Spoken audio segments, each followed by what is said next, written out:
What is going on, you guys? Alex Jason back here with a brand new video. Hopefully having a great day, afternoon, or night, wherever you guys are in this world. And James Harden's time in Philadelphia is coming to an end. Per Shams, per Woj, you know the deal. It has been breaking news for almost 24 hours now. James Harden is opting in to his $35 million, but they are working on a sign and trade to get James Harden out of Philadelphia. And then where's James Harden gonna go? Well, the two teams are the Clippers or the New York Knicks. So we're gonna talk about both teams today and different trade scenarios for each team. I think the New York Knicks can obviously create a better package. They have better young assets, so they might be willing to trade because the Los Angeles Clippers have already stated they do not want to trade any of their young guys. I think this is a Clippers team that is not going to be interested in trading any of its good young players. Is there a deal with expiring contracts with a future draft pick? That being Zubac, Terrence Mann, Bones Highland, even if you want to throw in some of their other guys on the roster. But realistically, those are really the only three young guys that could bring some value in a trade, but the Clippers don't want to trade those guys. But a possible trade,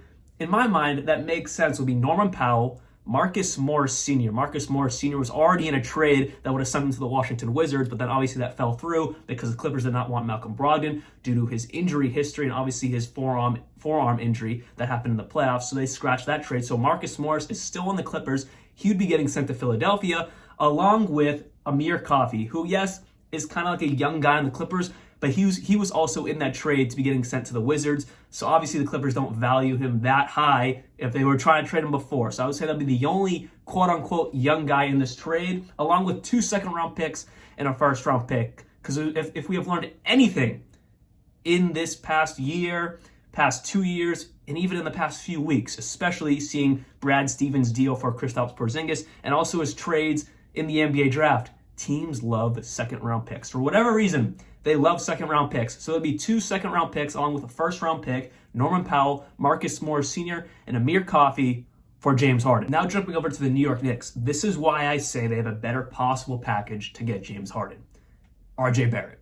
They can give up RJ Barrett for the return of James Harden. Why would the Philadelphia 76ers not want RJ Barrett? They're getting a young, valuable player for James Harden. As we talked about in the Los Angeles Clippers trade, those moves, yes, they're great depth pieces for a championship roster, but you're still giving up a superstar for depth pieces.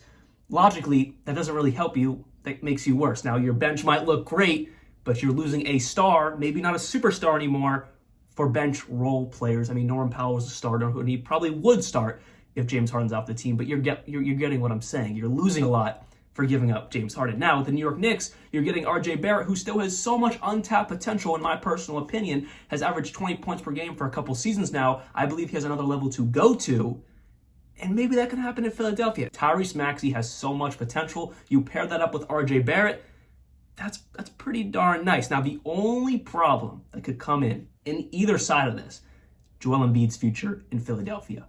You're losing James Harden for, especially with the Clippers trade, nothing, just great depth, which would add to a championship roster, like I said. But depth is nice, but you're losing a star for depth. That makes no sense.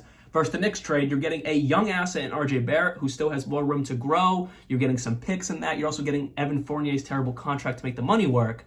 But again, which of these makes Joel Embiid happy? None of them. What would make Joel Embiid happy is probably keeping James Harden. I have a friend who is a 76ers fan, and he absolutely hates James Harden because he doesn't show up when it matters the most. You know the whole deal. It's James Harden's entire career kind of flopping when it matters the most. And 76ers fans aren't proud of that. They don't like him because of that. But still, you're getting worse by losing James Harden.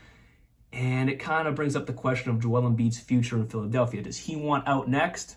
That's the only concern I have by losing James Harden for basically nothing. Again, RJ Barrett's great, a nice piece. The Clippers is nice depth, but you're still losing James Harden for very, very, very, very low offers. How does Joel Embiid feel about that? So hopefully you guys did enjoy this video. That is all I have for you guys today. NBA free agency starts in less than 8 hours. Yes, less than 8 hours. Teams and players can start talking to each other. And time is, it's going to get a lot of fun in here. Hope you guys did enjoy this video. I'll see you guys very, very soon. And like always, peace out.